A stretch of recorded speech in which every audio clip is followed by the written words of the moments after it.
rapaziada do Flavela News, volta aqui com mais um esporte aqui do Troca de Passe aqui com o André Rizek e outros comentaristas. Aqui vamos falar do Fla-Flu, vamos falar do Palmeiras, vamos falar de algumas coisas relacionadas ao Flamengo, é claro. Mas antes, se você não é inscrito, eu venho convidar você para estar se inscrevendo aí no canal, para dar aquela força, para poder estar ajudando no nosso crescimento, tá legal, galera? Libertadores, que o título aqui somos nós dois que vamos discutir. Aí depois veio o São Paulo, veio o Vasco e aí mudou aqui o rumo da conversa. Mas eu fiquei com essa impressão, assim... Você já tem essa impressão depois de 10 rodadas? Muito por causa dos outros, assim, né? Porque os outros também estão com suas dificuldades e tal, e Palmeiras e Flamengo estão num nível tão acima, assim, de investimento, no caso do Palmeiras, de planejamento, de manutenção do trabalho e tal. Mesmo que não de rendimento tão acima. Tão acima, exato. Mas eles conseguem vencer pela qualidade. Mesmo com suas próprias dificuldades, onde eles estão? Olhando todo mundo lá de cima. Bom, o Palmeiras recebe o Juventude nessa rodada e o líder Flamengo enfrenta o Lanterna Fluminense amanhã no Maracanã. Agora, voltando ao Vasco.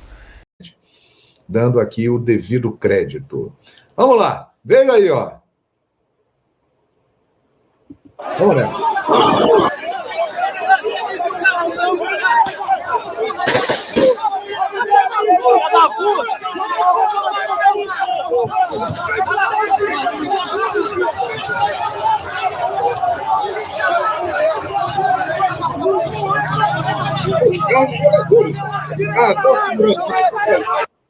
Que maluquice, hein? Eu, sinceramente, cara, eu não concordo com isso aí, não. Sinceramente, tudo bem protestar, mas eu acho que não é o lugar de fazer isso. Os caras estão indo ali trabalhar, entendeu? Quer protestar? Protesta no estádio, na arquibancada, pagando ingresso, ajudando. E aí, o que acontece? Muitas vezes, quando se faz esse tipo de protesto, a pressão é muito grande, os caras estão com a corda no pescoço, o time vai e ganha o jogo, e esses caras ficam se vangloriando. Não só do Fluminense, de todos os times. Porque nós fomos lá, colocamos pressão e os caras venceram. Eu acho isso algo que não tem o menor propósito, sinceramente. E não vai fazer o Fluminense melhorar.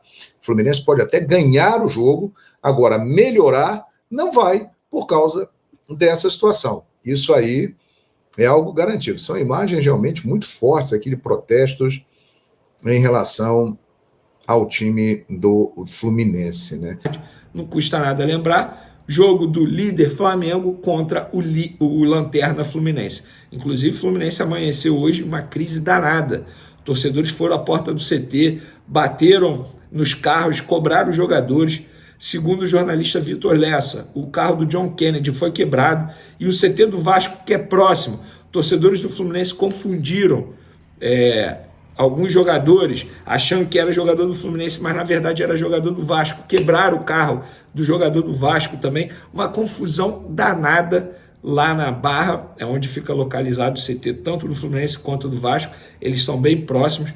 Um clima bem hostil, um clima bem pesado. Fernando Diniz balança e muito no cargo de treinador do Fluminense.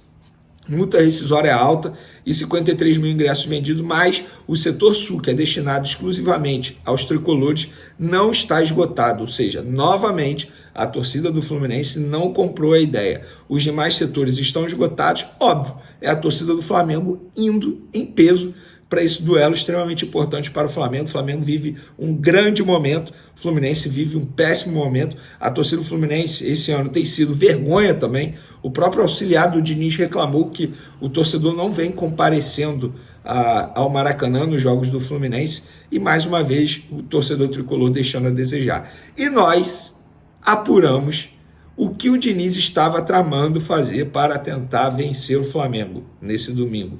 Pois é, ele vai mudar a escalação, vai surpreender na escalação, vai botar um jogador. Na verdade, ele vai tentar repetir a estratégia que o Bahia fez com o Flamengo na quinta-feira. Nós apuramos a escalação do Fluminense e divulgamos nas outras redes sociais, Twitter, Instagram, @ViniCasagrande, e também no TikTok, @ViniCasagrande7. Fábio no gol, Samuel Xavier na lateral direita, Antônio Carlos e Martinelli de volante atuando como zagueiro, Diogo Barbosa na lateral esquerda, Marcelo não será titular, ainda não tem informação se ele será relacionado, mas não vai começar jogando, Renato Augusto, Lima, Gabriel Pires sendo titular, um jogador que é muito criticado pela torcida do Fluminense, e Ganso, esses 4 jogadores no meio de campo. E a dupla de ataque, John Kennedy e Cano. Qual é a ideia dele? Preencher ao máximo o meio de campo, mesmo sendo um meio de campo extremamente lento, mas ele quer preencher ao máximo o meio de campo, porque ele entende, o Diniz entende, que fazendo desse jeito, tal como o Bahia fez, pode levar vantagem em cima do Flamengo nas jogadas do meio. Essa é a estratégia dele, foi isso que ele conversou, inclusive, com os jogadores, mas nós apuramos e conseguimos descobrir o que ele estava pensando em fazer. E agora, a informação que eu tenho é que o Tite e sua comissão técnica, ao saberem da escalação do Fluminense, essa surpresa toda, já se reuniram para debater a estratégia para superar o Fluminense nesse domingo. E aí vocês vão me perguntar qual é o provável Flamengo. O Tite tem 2 dúvidas, eu falo 2 dúvidas por quê? Porque na atividade de hoje ele esboçou um time e logo depois ele fez alterações. Ele começou com Rossi, Wesley, Fabrício Bruno, Davi Luiz, Léo Pereira na lateral esquerda, depois ele colocou o Ayrton Lucas, Léo Ortiz começando como primeiro volante, depois ele colocou o Alan, Gerson, Lohan, Luiz Araújo, Bruno Henrique na vaga do lesionado Cebolinha e Pedro. Lembrando que Cebolinha vai ficar aí pelo menos 2 semanas longe dos gramados, podendo chegar a 1 mês.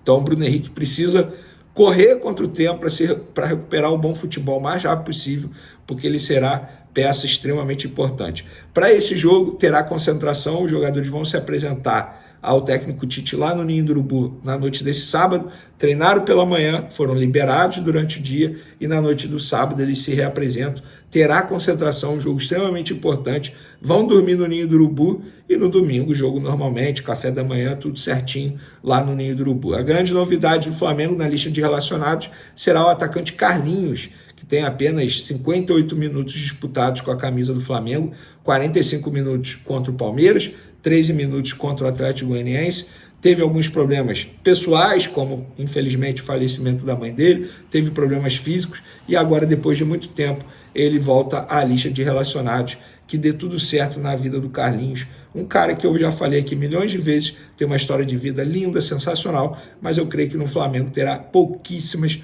oportunidades. Vou lançar meu palpite aí para o jogo. Acho que o Flamengo vence esse domingo. Acho que a vitória do Flamengo, inclusive, vai fazer o técnico Fernando Diniz ser demitido. Isso é opinião, não é informação. Beleza? E qual a opinião de vocês? Tamo junto, galera. Beijão, forte abraço e até esse domingão com Fla-Flu ou Flu-Fla.